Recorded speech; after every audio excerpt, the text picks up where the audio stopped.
안녕하십니까? 행복한 안식일입니다. 우리 찬양대에 이것이 행복이라오. 하나님의 자녀로 살아가는 것, 그것이 행복이고 그것이 하나님께서 우리에게 허락하신 구원일 줄 믿습니다. 지난 한 주간 또 하나님의 말씀과 또 우리 어려운 사람들 많이 나왔죠? 고생들 하셨습니다. 오늘은 어려운 사람들 나오지 않도록 하겠습니다. 오늘 안식일 아침부터 또 예배 모든 순서가 정말 우리 마음속에 하나님의 영이 함께 하심을 그리고 새롭게 하심을 경험하게 됩니다. 특별히 우리 안식학교를 써주신 우리 집사님께서 제가 지난 한 주 동안 드린 말씀보다 더 아주 생활의 경험을 통하여 구원의 경험을 나눠주셨습니다. 제가 평소에 늘 고민하고 또 생각했던 주제를 우리 또 집사님께서 이렇게 간증해 주셔서 또 알려주셔서 너무 진심으로 감사를 드립니다. 제가 어제 순서지를 받고 이제부터 제가 이제 미국에 와서 자석이죠. 마그넷을 모으기 시작했습니다. 한국에 있을 때는 쓰레기처럼 여겨져서 그런 걸 하지 않았었는데 뉴욕에 가고 보스턴에 가고 또 여러 도시를 가면서 갈 때마다 저희 집사람, 제가 아니죠, 집사람이 마그넷을 사기 시작했는데 저는 순서지를 모아야 되겠다 그런 생각을 하게 되었습니다. 제가 가는 교회, 특별히 마운틴뷰 교회는 순서지 종이 질이 너무 좋은 것 같아요. 그래서 제가 큰 감동을 받고 이것을 기념품으로 해야 되겠다. 그냥 쓸데없이 마그넷 모으는 것보다 그 냉장고 덕지덕지 붙이는 것보다 순서지를 모으고 이걸 다 스크랩해서 생각날 때마다 이것을 보면서 기도하도록 하겠습니다. 마운틴뷰 교회가 주님 안에서 든든히 설 수 있도록 정말 주님 보시기에 아름답고 충성된 자녀들이 모인 그런 교회 될 수 있도록 기도하도록 하겠습니다. 그리고 한 주 동안 이렇게 함께 하나님의 은혜 가운데 또 말씀으로 하나 되게 되어서 진심으로 감사를 드립니다. 구원은 오직 믿음으로 얻는가? 우리 종교교육의 3대 모토 중에 하나죠. 오직 은혜, 오직 성경, 그리고 오직 믿음입니다. 그래서 개신교회는 끊임없이 이 구원을 얻는 과정에서 믿음으로 살리라, 오직 믿음을 통하여 그런 강조가 되었습니다. 에베소서 2장 9절에 있는 말씀, 너희가 그 은혜로 인하여 믿음으로 말미암아 구원을 받았으니 이것은 너희에게서 난 것이 아니요 하나님의 선물이라. 그럼 구원은 무엇입니까? 구원은 간단하게 하나님 나라에 속하는 것입니다. 우리 안교 시간에 아까 말씀 들으셨죠? 근데 그 하나님 나라가 언제 시작합니까? 하나님 나라가 가까웠으니 회개하고 복음을 믿으라.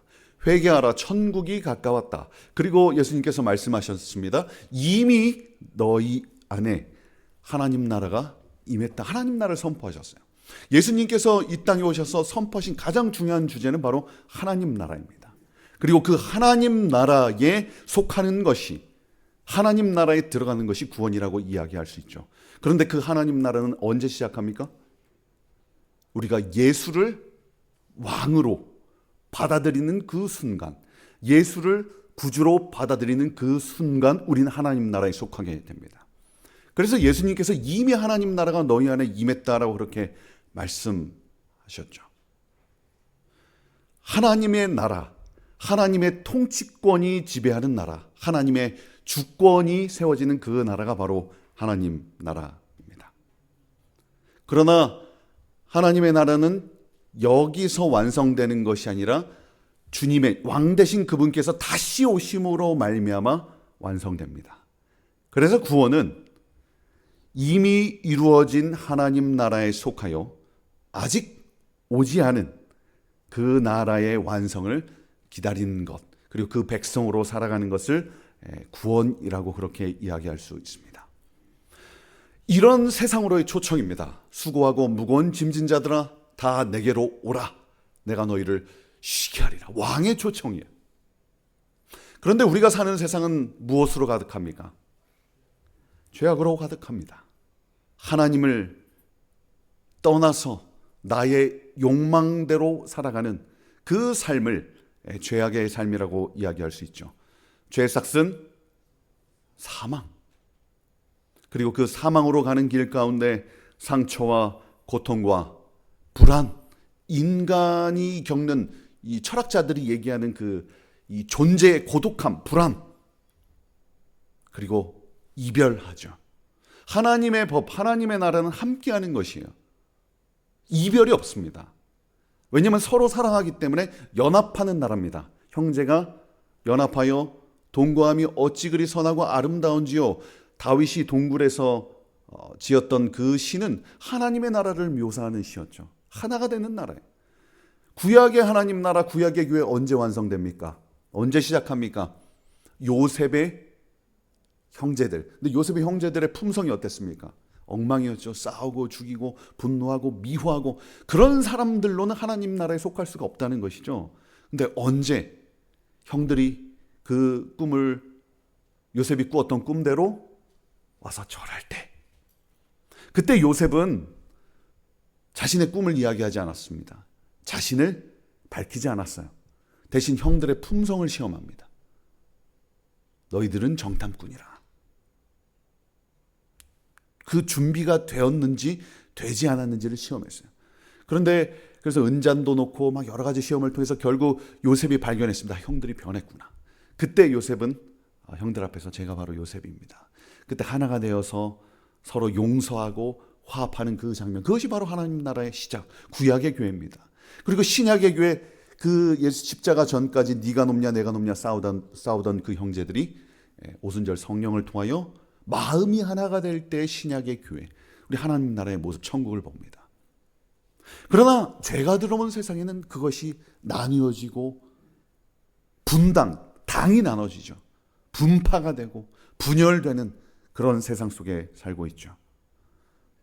우리의 마음속에 죄악의 본능, 본성, 아담의 죄로부터 물려진 본성, 해결되지 않는 그 문제들 있죠. 이기심과 미움, 시기, 질투, 다툼, 거기에다 사고와 재난이 일어납니다. 이러니까 우리가 사는 세상이 쉽습니까? 어렵습니까?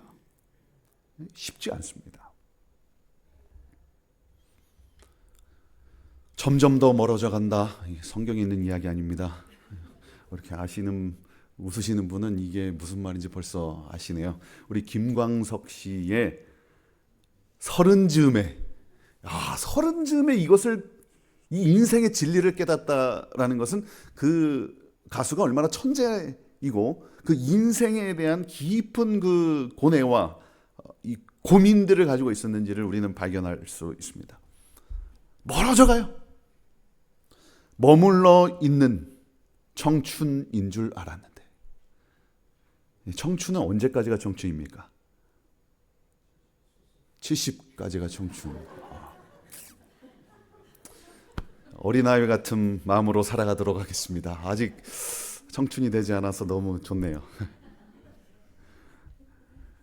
사실 우리들의 정신 연령은 경험하셨다시피 한 17살, 18살에 그래서 낭낭 18세가 거기에 딱 멈춰진 것 같아요.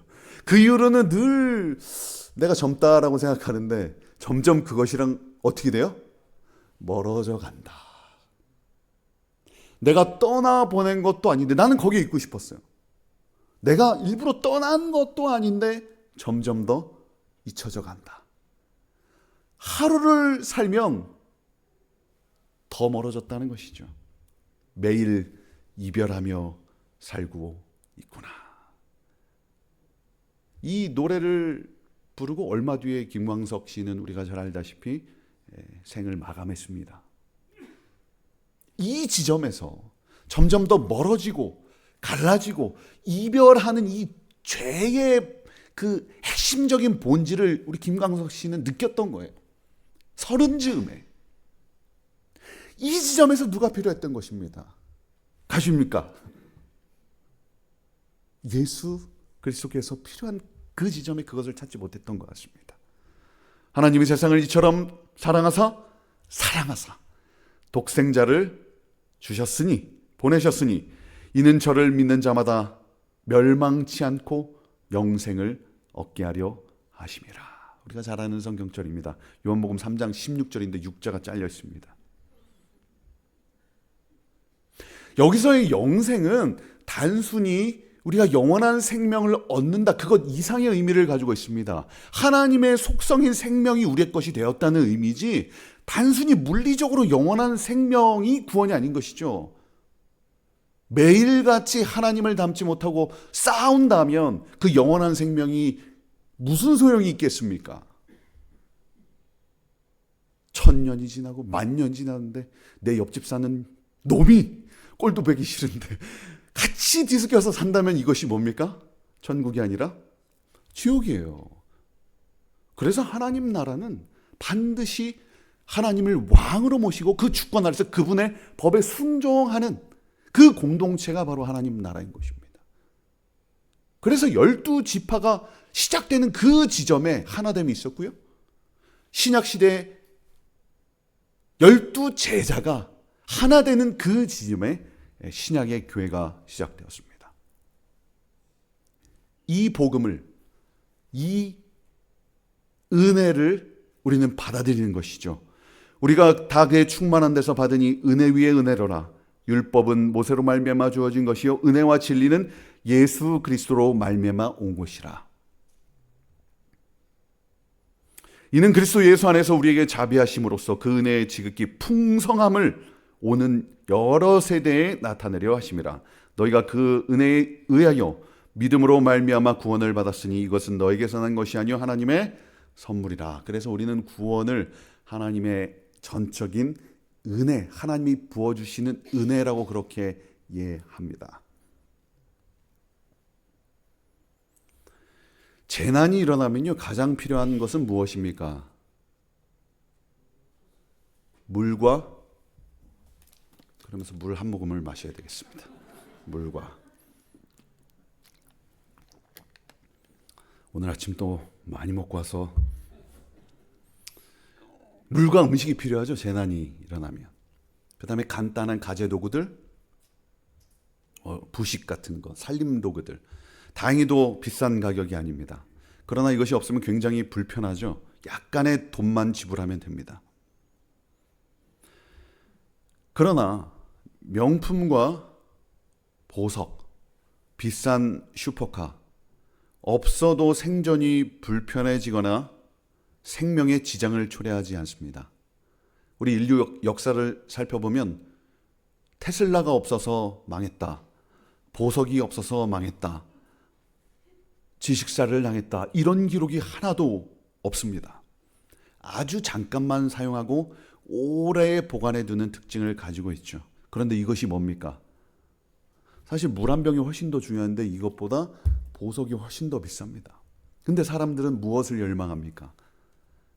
물보다 보석과 값비싼 어떤 것을 더 가지고 싶어 하죠. 대신에 우리에게 반드시 필요한 것은 얼마입니까? 반드시 필요한 것. 지금 이 순간도 이것이 없으면 3분 안에 다 우리 여기 있는 사람은 다 생명을 잃을 수 있어요. 무엇입니까? 특별히 이쪽 동네가 저희가 사는 그 추운 미시간보다 훨씬 더 좋은데 바로 공기죠. 공기가 이쪽은 산이 있어서 너무 좋은 것 같습니다. 특별히 며칠 전에 저 위에 있는 나판가요? 나판지 거기 갔는데 그 엘렌 G 화이트의 마지막 생가 갔는데 야, 화이트 부인께서 그 마지막 여생을 정말 천국에서 보내셨더래요. 숨쉬면 이 공기가 쫙 들어서 내 폐와 내 세포가 쫙 정결해지는 느낌을 딱 받는 그곳에서 여생을 보내셨어요. 얼마입니까? 이것이 공짜래요. 햇볕이 공짜입니다. 정말 우리 삶에 반드시 필요한 것은 공짜이고 지천에 널려 있습니다. 가장 가치 있고 중요한 것이 공짜라뇨. 이것이 바로 은혜입니다. 이것을 일반적인 은혜라고 그렇게 표현을 합니다. 햇볕과 공기도 그렇게 공짜로 은혜를 주시는데 예수 그리스도가 이 땅에 오셔서 우리를 위해 죽으시고 부활하시고 하늘 보좌에 오르셔서 지금까지 중보하신 우리를 구원하시기 위한 이 모든 사역이 얼마래요? 공짜라고 합니다. 이것이 바로 은혜예요. 그래서 우리는 신앙생활 하면서 제가 지난 한 주 동안 완전도 얘기하고 재화에서 승리도 얘기하고 여러 이야기들을 나눴지만 우리 입장에서는요, 결국 무엇을 고백할 수밖에 없습니까? 다 주의 은혜라. 내가 오늘 행복하고 주님과 함께 동행하며 사는 삶 다 주의 은혜라. 이상하게 평소에 막 힘들게 살 때는 그 은혜를 모르다가 내가 지나온 길을 다 뒤돌아보면 어때요? 야, 그 순간 가장 힘들었고 고통스러웠던 그 지점이 가장 큰 은혜였구나. 가장 아프고 외롭고 고통스럽고 바닥에 엎드려서 주여 도와주시옵소서, 주님 없으면 못 살겠습니다, 그렇게 고백했던 그 순간이 은혜였구나. 모든 것이 은혜였구나. 그래서 주님 오시는 날 주님을 그 면전에서 대할 때에 나는 공로 없도다, 오직 주의 은혜로 여기까지 왔습니다, 이렇게 고백할 수밖에 없는 것이 우리의 신앙인 것 같습니다. 오늘 그 은혜가 우리와 함께하길 간절히 소망합니다. 근데 선물은요, 대가를 바라고 주는 거예요? 아니면 내가 100불 어치 밥 사줬으니까 저 녀석 다음에 코스코 카드 한 100불어치 주겠지? 이렇게 기대하고 선물을 줍니까? 대가가 없습니다. 근데 한 성경학자가 그것은 오늘날 현대인들 서구에서 만들어낸 선물의 개념이랍니다. 우리가 잘 아는 그 철학자 중에 칸트 아시죠? 정언명법. 무엇인가 대가를 바라고서 하는 그런 행동들은 선이 아니라는 거예요. 아무런 대가 없이 그저 순수하게 그냥 의무적으로 하는 것이 선이라고, 정의라고 칸트는 그렇게 얘기했고요. 그것이 오늘날 우리의 선물의 개념이에요. 그러나 바울 당시에는 선물의 개념이 그것이 아니었답니다. 선물은요, 고대 로마인들은 선물을 주고받을 때 사회적인 유대를 형성하기 위하여 선물과 담례라는 순환적 작용을 하였다. 받으면 반드시 뭐 해야 되는 거예요? 되돌려줘야 된다는 것입니다. 그래서 바울 서신과 그 당시의 글들을 이 학자가 쫙 종합을 해봤습니다. 은혜가 그 원어가 뭐냐면 카리스, 선물이라는 뜻이랑 같습니다. 이것은 대가가 없는 선물이 아니랍니다. 반드시 받으면 줘야 되는 것이에요. 유대인들은요, 받으면 그것을, 내가 누군가의 선을 베풀면 그것을 하나님께서 반드시 보상해 준다라고 그렇게 믿었던 것이죠. 그래서 은혜의 순환입니다. 그래서 바클레이는 하나님이 주시는 선물이란 예수 그리스도의 생애와 죽음입니다. 그리고 부활입니다. 이 선물을 받은 사람은 죄의 종노릇을 벗어나 새로운 삶을 살아야 하며 하나님에 대한 순종을 반드시 요구받는다라고 그렇게 기록하고 있습니다.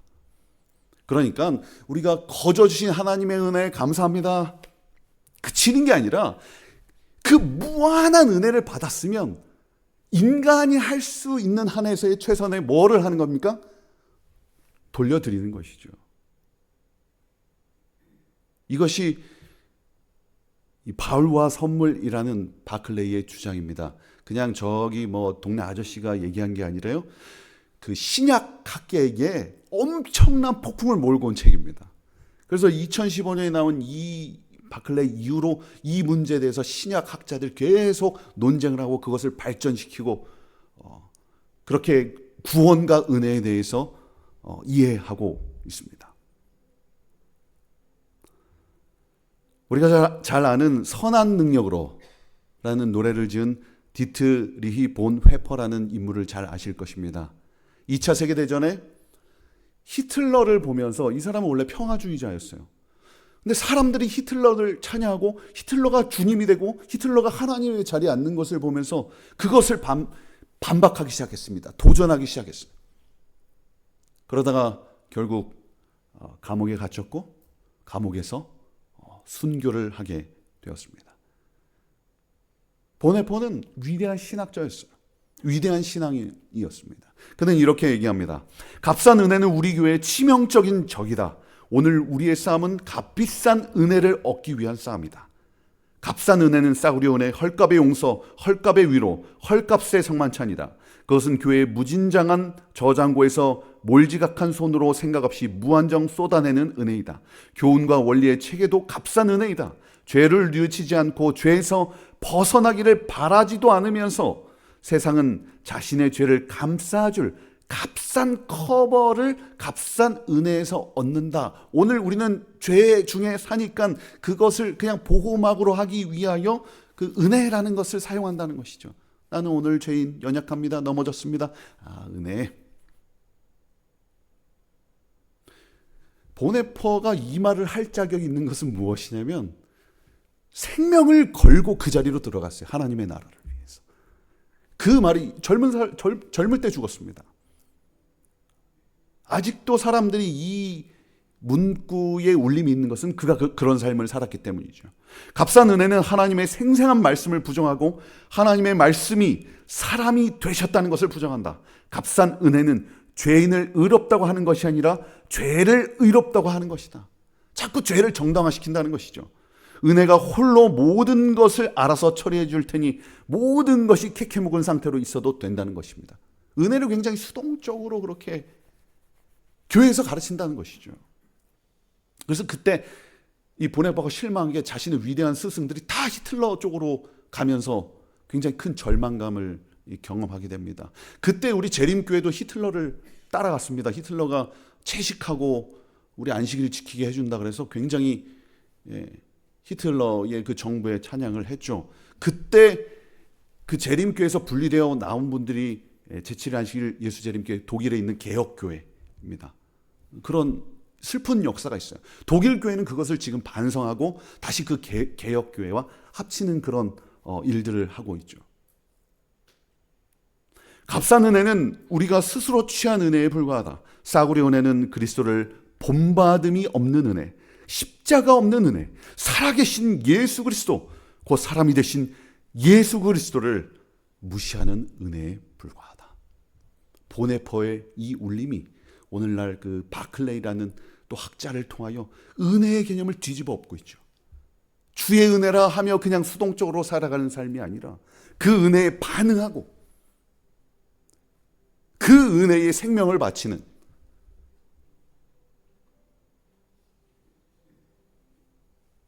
의를 위하여 핍박을 받는 자는 복이 있나니 천국이 저의 것이요. 그 예수님의 말씀이 오늘 우리에게 울림이 되고 메아리가 되길 간절히 소망합니다. 그렇게 은혜를 주셨어요. 은혜는 무한합니다. 그것에 반응하는 것이 바로 믿음이에요. 믿음은 인간의 영역입니다.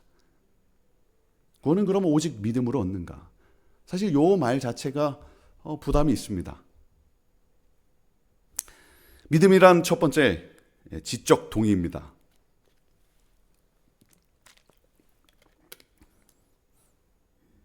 제가 신학과 4학년 때요, 이제 로만서를 막 공부하고 우리 학생들에게 이렇게 가르쳤습니다. 믿고 침례를 받는 사람은 구원을 얻을 것이요. 믿지? 하나님이 너 사랑하는 거 믿지? 그랬더니 그렇대요. 침례 받았지? 그렇대요. 구원 받았어. 왜 의심해? 이미 우리는 뭐해? 구원 받았어. 근데 그렇게 해놓고도 뭔가 이게 구원 받은 건가? 뭔가 마음이 밍숭밍숭하고 이게 구원인가? 그냥 나 혼자 먹으면 나 구원 받았어 이러는 느낌이 너무 이상한 거예요.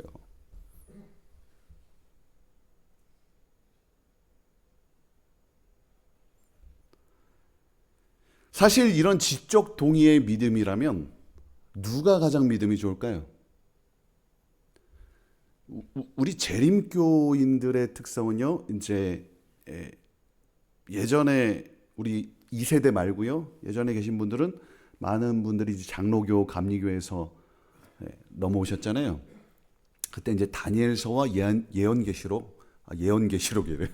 이제 일주일 동안 했더니 이제 이게 무슨 말을 하는지도 요한계시록, 예언계시록이라는 말은 처음 들어봅니다.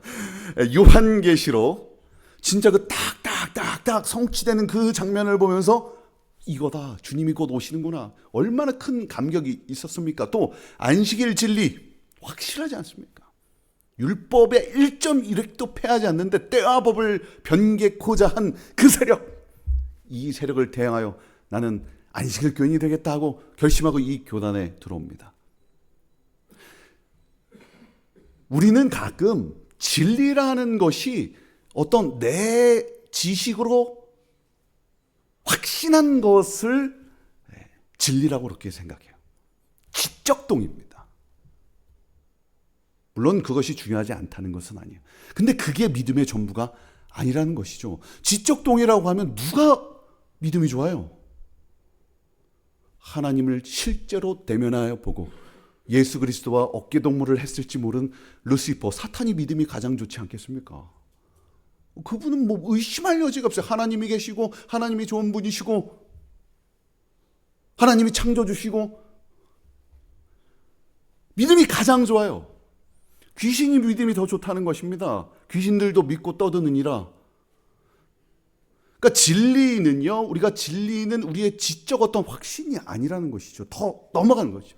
진리는 예수 그리스도 그 존재 자체인데 우리는 진리교회라는 이름이 자칫 잘못하면 어떤 나의 확신으로 그렇게 해석되는 경우가 너무 많이 있습니다. 이거는 사탄이 제일 강해요.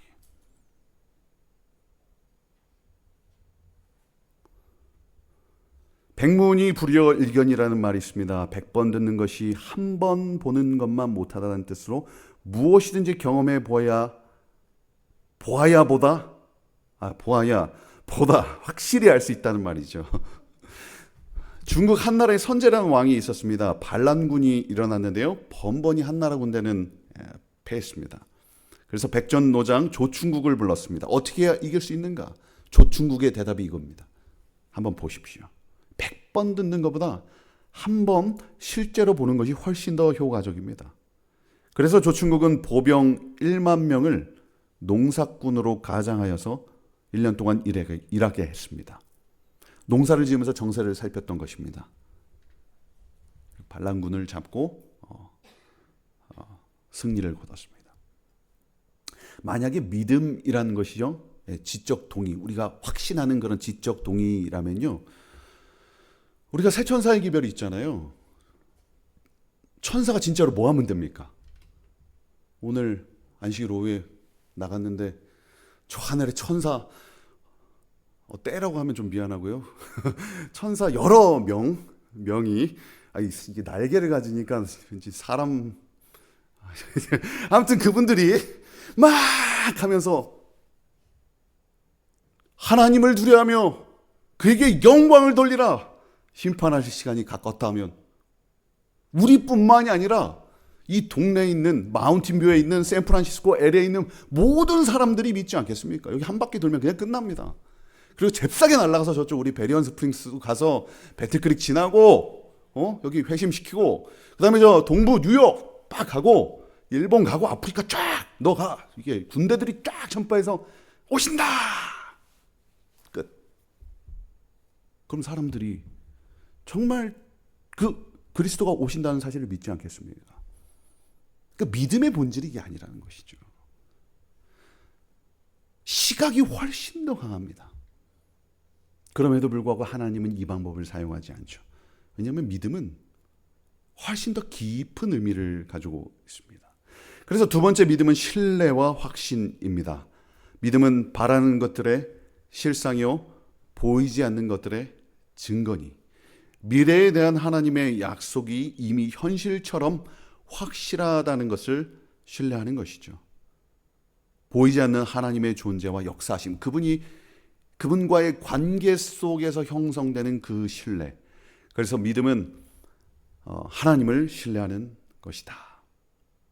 신뢰의 의미를 가지고 있습니다. 그래서 재림교회 학자들, 오늘은 한 명도 내보내지 않겠습니다. 거의 대부분이 믿음을 신뢰로 그렇게 이해를 합니다.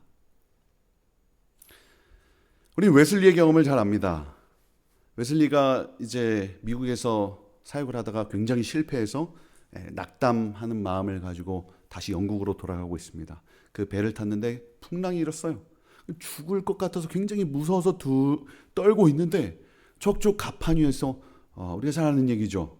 모라비안들, 그 종교개혁의 후손들이 굉장히 경건파인 모라비안들이 찬양을 하고 있는 거예요. 그래서 웨슬리가 묻습니다. 당신들은 왜 두려워하지 않습니까? 어떻게 그렇게 평안을 유지할 수 있습니까? 모라비안들은 답합니다.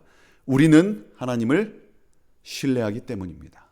그분의 은혜로 우리는 죽음을 두려워하지 않습니다. 우리는 예수 그리스도 안에서 이미 구원을 받았기에 어떤 것도 우리를 흔들 수 없습니다. 그래서 웨슬리는 끊임없이 그의 신학, 그의 글들에서 나는 참된 믿음을 가지고 있는가? 내가 진정으로 하나님의 은혜를 신뢰하는가? 이 질문을 계속해서 던졌던 거죠. 오늘 우리는 어떤 믿음을 가지고 있습니까? 인간의 반응이 어떤 반응을 해야 될까? 어려움과 문제가 만났을 때 전적으로 나는 하나님을 신뢰하고 있는가? 제가 지난 며칠에 제가 고등학교 때 방황했던 이야기를 했습니다. 고등학교 때 하나님을 버리고 결심했어. 저의 20대는요 늘 방황이었습니다. 신학과에 들어갔는데 또 방황이 시작됐어요. 어떤 질문이 제 마음속에 있었을까요? 이제 하나님의 사랑은 의심하지 않아요. 하나님이 날 사랑하시는 거 알겠어. 신학과에 들어왔습니다. 장래 희망은 뭡니까? 목사가 되는 거예요. 신학과 2학년이 되면 학과전도사라고 해서요. 그 삼육대학교와 그 의명대 있죠. 그곳으로 학과로 전도사 활동, 유스 페스터 활동을 나갑니다. 1년 동안 신학과 2학년 때. 3학년 때는 이제 지역교회로 나가고요. 2학년 때 가서 이제 학과전도 제가 동물자원관과 그렇게 맡았는데요. 거기서 막 활동을 하는데 어느 날 안교장이죠. 우리 그 학과에 있던 안교장이 화난 표정으로 뭐 때문에 화난지 남자들은 원래 잘 몰라요. 그때부터 저는 잘 몰랐던 것 같아요. 왜 여자가 말을 안 하고 화를 내는지. 왜 화내는지 모르는데 막 이렇게 저를 죽일 것 같이 막 쳐다보면서 당신 같은 인간이 목사가 되면 이 교단 망해. 이러면서 저주를 퍼붓더라고요. 나 왜 그런지도 모르고. 근데 그날 이제 금요일에 예배가 있었는데 저도 모르게 계속 앞에서 눈물이 나더라고. 점점 눈물이 흐를 때 처음엔 억울해서 눈물이 나다가 이제 화가 나. 지가 뭔데? 지가 뭘 알아? 내 인생에 대해서 알아? 그래서 이제 그때 서울삼육 초등학교에서 야경을 하고 있었습니다. 거기 경희대 그쪽 올라가는 주로 저의 인생의 전환점은 거기서 생겨나는 것 같아요. 거기 있는 나무를 놓고 주먹으로 막 이렇게 쳤던 그러면서 분노를 그 나무에게 표출을 했던 기억이 납니다. 근데 그 친구의 그 질문이 계속 제 마음속에 신학과를 다니는 내내 있었습니다. 내가 과연 목사가 될 수 있을까? 하나님이 날 사랑하는 것은 알겠는데 내가 이 사명을 감당할 수 있을까? 저는 생각보다 소심하기 때문에 누가 뭐라고 한마디 하면 굉장히 위축되고 뭐 이렇게 움츠러들고 겉으로 볼 때는 좀 이렇게 좀 센데 이게 마음이 아주 작아요. 그래서 멘탈이 보통 이제 유리 멘탈이라고 하죠. 잘 깨진다고. 저는 이제 비누 거품처럼 그냥 조금만 더 이렇게 터지는 그런 연약한 멘탈인데 이런 내가 어떻게 목사를 할 수 있을까요? 그리고 저희 아버지가 굉장히 엄하셨기 때문에 어른들을 상대하는 게 너무 힘들더라고요. 이런 내가 목사가 될 수 있을까? 그래서 신학과 3학년 2학기 때인가요?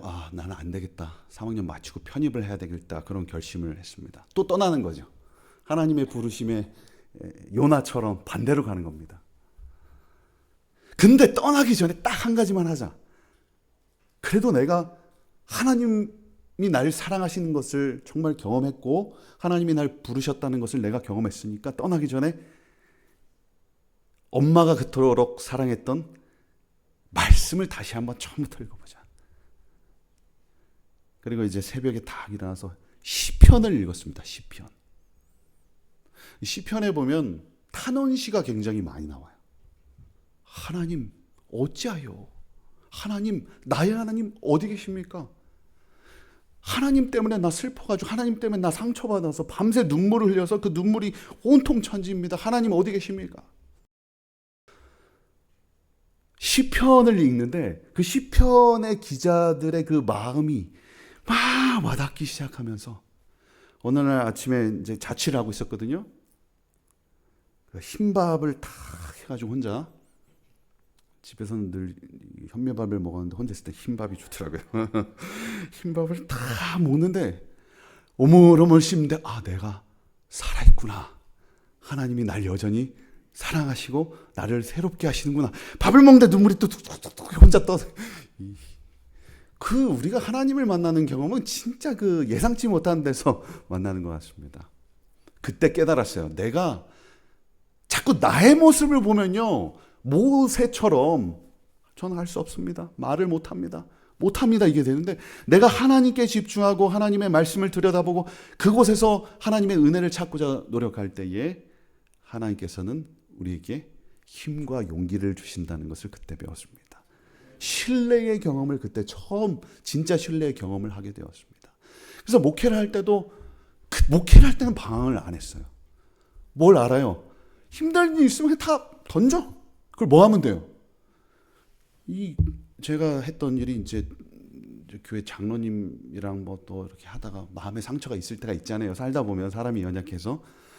그러면 이 단상 앞에 엎드려 가지고 쫙 그냥 1시간 울면서 쫙 하면은 됐어. 하나님을 신뢰하는 거죠. 세상을 이기는 믿음이란 어떤 믿음인가? 그것은 그리스도를 자신의 개인의 구주로 삼는 믿음입니다. 예수 그리스도와의 개인적인 독대. 철학자들은요, 인간이 고독하다고 얘기합니다. 외롭다고 얘기해요. 불안하다고 얘기해요. 인간 자체가 던져진 존재, 버려진 존재로 그냥 그렇게 네 맘대로 살라라는 게 철학자들의 이야기예요. 근데 우리는 그 고독한 존재에서, 그 외로움 속에서, 죄로 가려진 그 인간이 해결할 수 없는 그 지점에서 예수 그리스도, 살아계신 하나님, 그 왕을 대면할 때에 이 지점에서 새 삶이 시작되는 것이죠. 그런 믿음은 자신의 무력함을 인정하고 자신이 자기를 구원할 수 없음을 고백하며 그대의 유일한 소망이며 구원하시기에 능하신 믿음입니다. 예수님께서 이 땅에 오셨을 때 다윗의 자손이여 목이 터져라 외쳤던 그들처럼 예수님의 옷자락을 만졌던, 나는 아무것도 할 수 없습니다, 그 간절히 예수 그리스도를 찾던 그 믿음과 외침, 그것이 바로 신뢰입니다. 오늘 그 붙잡는 믿음, 신뢰가 우리의 것이 되길 간절히 소망합니다. 근데 믿음은 한 단계 더 나가요. 여기까지 하면 괜찮은데 요 다음부터는 율법주의다 뭐 그런 비난을 받을 수 있는 단계예요. 왜냐하면 우리가 어제 봤듯이 이 보수적 개혁주의는요, 믿음을 최소화시켜요. 왜냐하면 믿음을 자꾸 크게 얘기하면 뭐가 됩니까? 누구 공로가 돼요? 인간의 반응이기 때문에, 인간의 공로가 자꾸 포함되기 때문에 믿음은 자꾸 이렇게 쪼그라뜨립니다. 그래야 뭐가 되니까? 오직 주의 은혜라.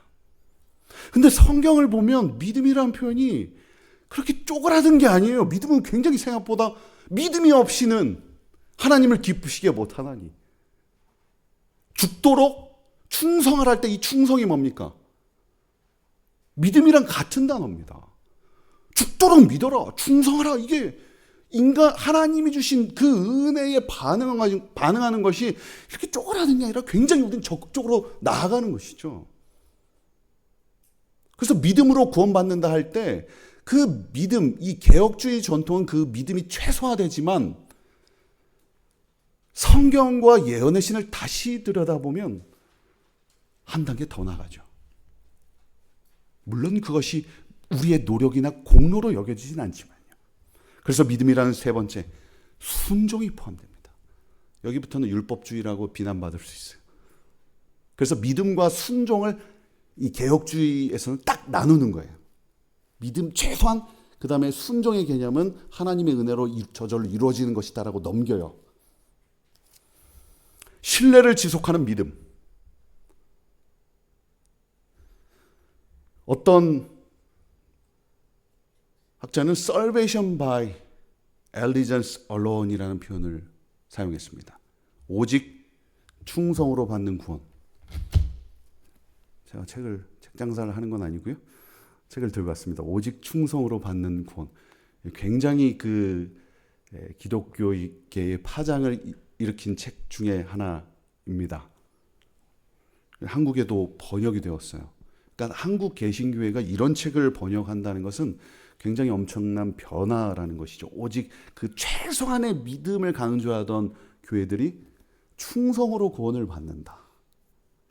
엄청난 도전이죠. 근데 여기에 개신교회의 여러 신학자들이 내가 늘 하고 싶었던 얘기다.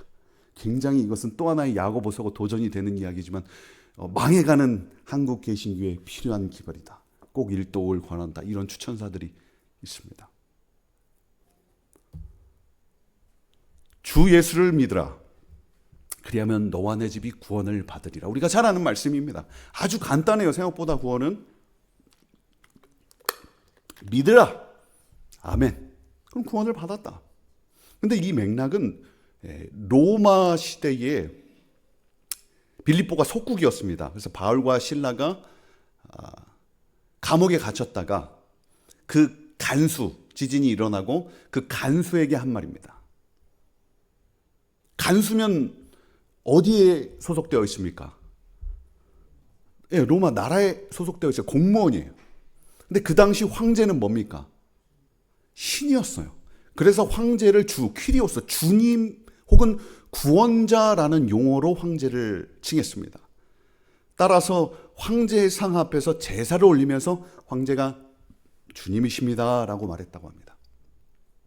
그런 시대에 예수가 주님이십니다라는 것은 뭐냐면 반역죄였어요. 그래서 유대인들이 예수님을 반역죄로 몰잖아요. 그럼에도 불구하고 하나님 나라에 속하는 백성들은 그 시대에 황제가 주님이십니다 하는 시대에 예수가 우리의 왕이시오, 예수가 우리 주님이십니다, 우리 황제이십니다 라는 고백이 바로 하나님 나라 구원의 시작점이었던 것이죠. 그래서 간수에게 있어서는 충성의 대상이 누구였습니까? 황제였어요. 근데 주 예수를 믿으라라는 이 말은 이 믿음이라는 단어가요. 신뢰의 의미도 가지고 지적 동의도 다 포함합니다. 그러나 어떤 의미를 가지고 있냐면 충성이라는 의미를 가지고 있습니다. 그래서 이 말은 너의 충성의 대상을 황제로부터 예수님으로 바꾸라는 그런 말이죠. 그래서 주 예수께 충성하라. 충성하라. 그리하면 너와 내 집이 구원을 얻으리라. 이 말에 그들이 순종하고 따랐던 것이죠. 그러니까 엄청난 결심인 것입니다. 단순히 오늘날 우리가 마음이 외롭고 힘들어서 네. 1분 안에 마치겠습니다. 시간 넘었어요의 그 사인이 쫙 보이기 시작했어요.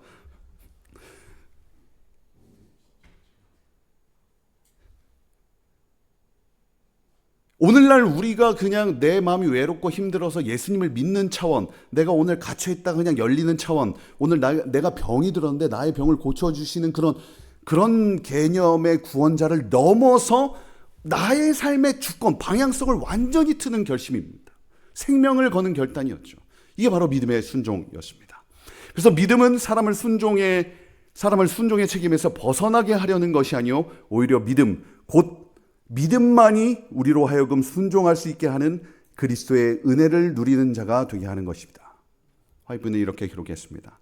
이 믿음은 우리 편에서 가장 좋은 것으로 완전한 신뢰로 완전한 헌신으로 드러나야 한다. 우리의 의지를 완전히 하나님의 의지에 복종시켜야 하며 우리의 감정과 욕망, 관심, 영예가 그리스도의 왕국의 번영과 그분의 사업의 영광에 일치될 때 우리는 계속적으로 그분으로부터 은혜를 받고 그리스도께서는 우리로부터 감사를 받으신다. 은혜의 순환에 대해서 화입 여사께서도 말씀하신 것이죠.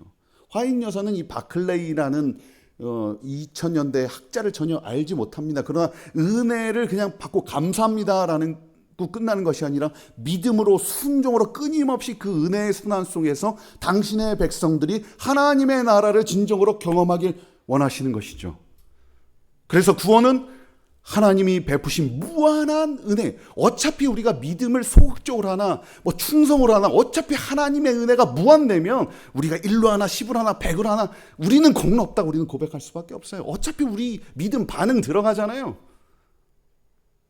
이왕할 거 그 1로 그냥 저 믿음 없습니다. 이게 아니라 100으로 1000으로 하나님께 보답하는 게 진짜 하나님의 백성의 삶 아닐까요?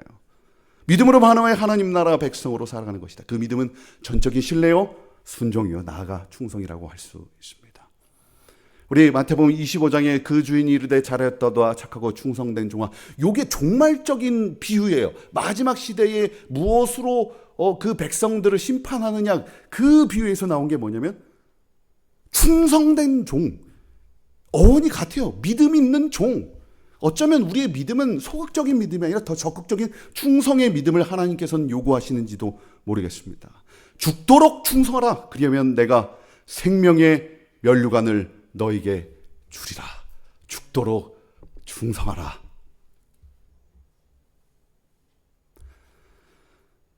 지난 한 주 동안 우리 성도님들과 함께 하게 되어서 정말 기쁘고 행복했습니다. 저에게도 도전이 생겼어요. 이 말씀을 전하면서 제가 구원론을 지난 박사학위에서 5년을 공부하고 사실 지난 10년 동안 목회를 하면서도 계속 관심 있게 읽었던 주제들입니다. 근데 중요한 건 저도 실천이 안 돼요. 죄와의 싸움에서 실패하는 경험이 많고요. 여전히 마음에 미움이 나고 죄성이 남아있고. 근데 이번 한 주를 지나면서 이 지점은 내가 주님을 더 간절히 구함으로 넘어서야 되겠다. 죽도록 믿으라. 죽도록 충성하라. 주님 오시는 그날 하나님 앞에 그 왕 대신 예수 그리스도 앞에 우리가 섰을 때 그 음성을 정말 듣고 싶습니다. 착하고 충성된 종아, 수고했다. 그러면서 딱 한번 예수님이 안아주신다면, 그러면서 저 고생했죠, 주님. 그러나 해냈습니다. 감사합니다. 다 주님의 은혜입니다. 아멘. 그리고 그 하늘의 왕궁으로 입성하는 그날까지 죽도록 충성하는 주의 군사들, 주의 제자들, 우리 재림 성도들 되게 간절히 소망하면서 말씀을 마치겠습니다.